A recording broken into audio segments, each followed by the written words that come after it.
que é dízimo? Para que servem os dízimos e as ofertas? O dízimo deve ser retirado da renda líquida ou da renda bruta? Esses e outros assuntos você vê aqui. Então, vem comigo!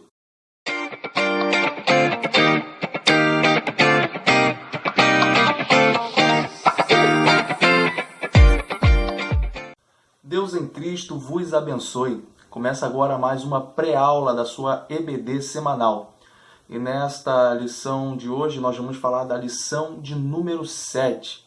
Mas antes, se você é novo no canal, não se esqueça de se inscrever e compartilhar nas redes sociais para que o canal possa estar crescendo, ok?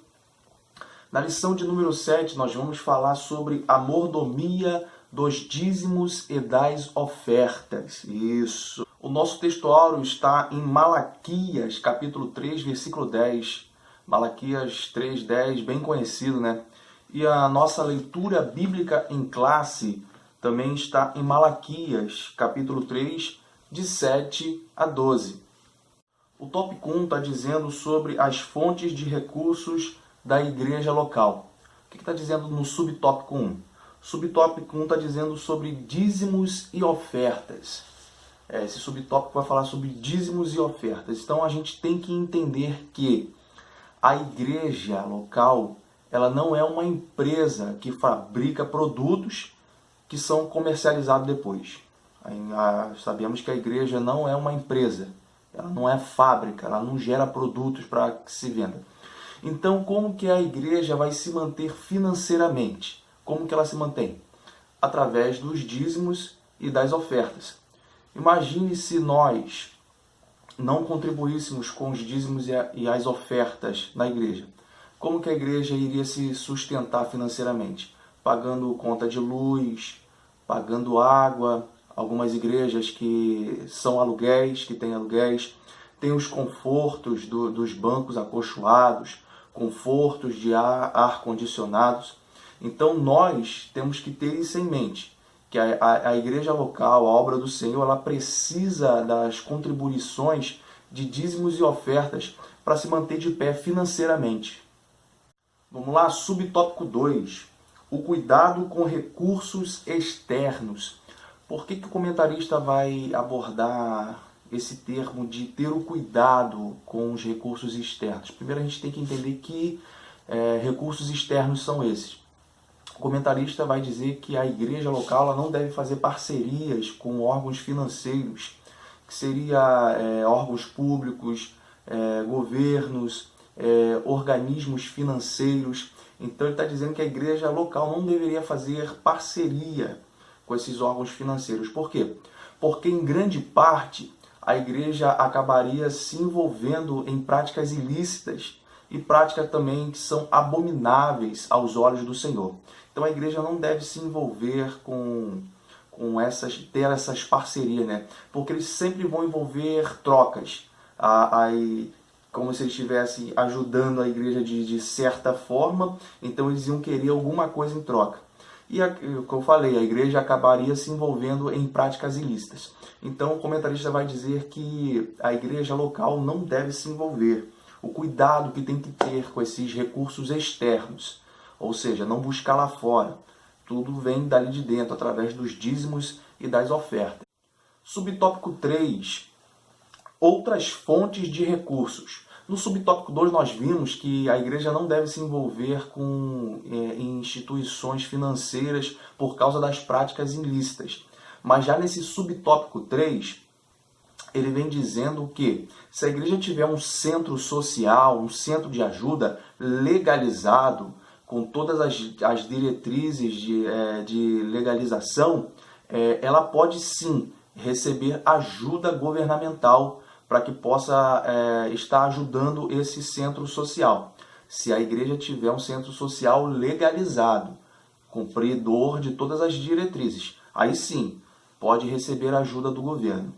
O comentarista completa dizendo que a igreja deve fugir da aparência do mal, não fazendo jogos como bingos, rifas, jogos de azar para poder aumentar a receita da igreja. Vamos lá, tópico 2. O tópico 2 está dizendo a base bíblica para os dízimos e as ofertas. Subtópico 1. os dízimos no Antigo Testamento. O comentarista ele vai trazer 3 pontos sobre o dízimo no Antigo Testamento. Ponto 1. A origem do dízimo. Sabemos que dízimo significa 10ª parte ou 10%. E antes que se existisse lei, nós vemos na palavra do Senhor que já era dado o dízimo. Nós vemos Abraão dando o dízimo para o sacerdote Melquisedeque. E ele fez isso movido pela lei? Claro que não. Ele fez isso em forma de gratidão e fidelidade a Deus. Segundo ponto, o dízimo é do Senhor. Isso daqui é simples demais de entendimento. Se o dízimo é do Senhor, não fique com aquilo que não te pertence. Só isso, ponto. Terceiro ponto, o objetivo do dízimo no Antigo Testamento. Qual era o objetivo do dízimo no Antigo Testamento? Cuidar da casa do Senhor, sustento da classe sacerdotal e o cuidado com os órfãos e as viúvas. Pronto também. Subtópico 2. O dízimo no Novo Testamento. Nesse subtópico 2, o comentarista nos mostra Jesus falando sobre o dízimo no Novo Testamento. Está lá em Mateus 23, 23. E ele também nos apresenta 2 propósitos para o dízimo hoje. Primeiro propósito. O dízimo é necessário para manter o ministério em tempo integral. Nós sabemos que tem algumas igrejas que assalariam os pastores, ou seja, dão salário para eles, para que eles trabalhem em tempo integral nas igrejas. Ou seja, eles não podem trabalhar em mais nada. Eles precisam de ter uma renda familiar para poder cuidar da família, mas como eles trabalham na igreja, diretamente na igreja, na obra do Senhor em tempo integral, então eles são assalariados. Então este é o primeiro propósito dos dízimos e das ofertas na igreja nos dias de hoje, para que os pastores, missionários também, possam trabalhar em tempo integral na obra do Senhor. Subtópico 3. As ofertas nas Escrituras.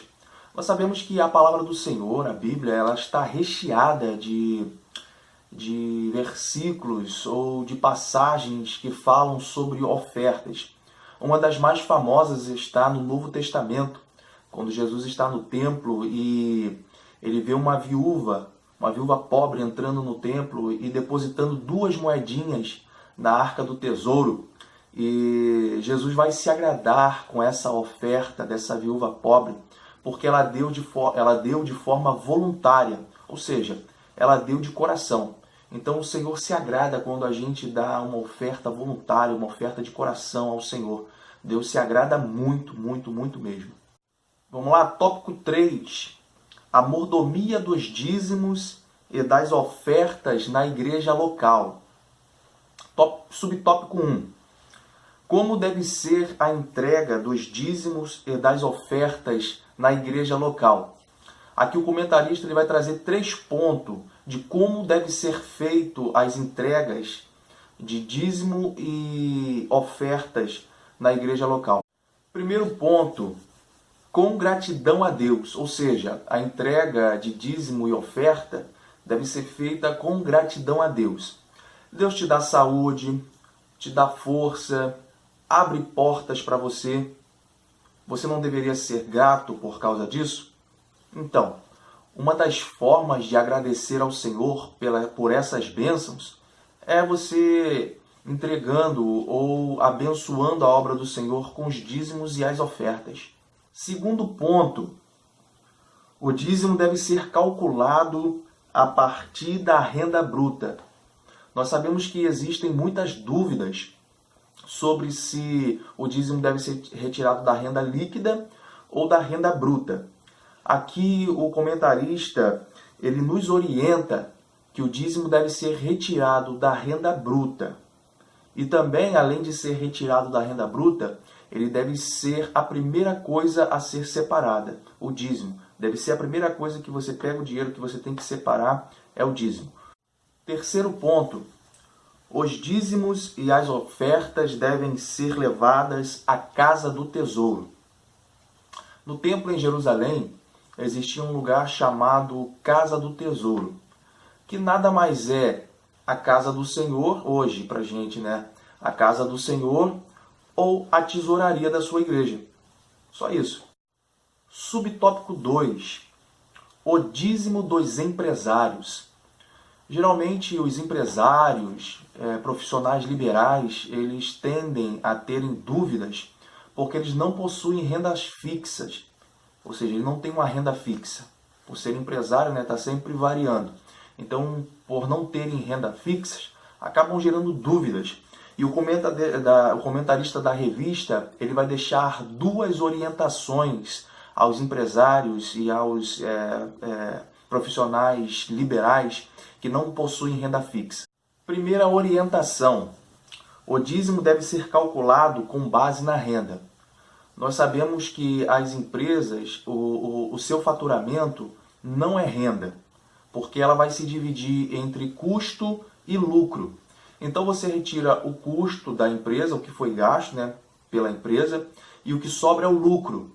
E do lucro é retirado os investimentos, novos investimentos para a empresa, e parte também é retirado para a renda familiar do empresário.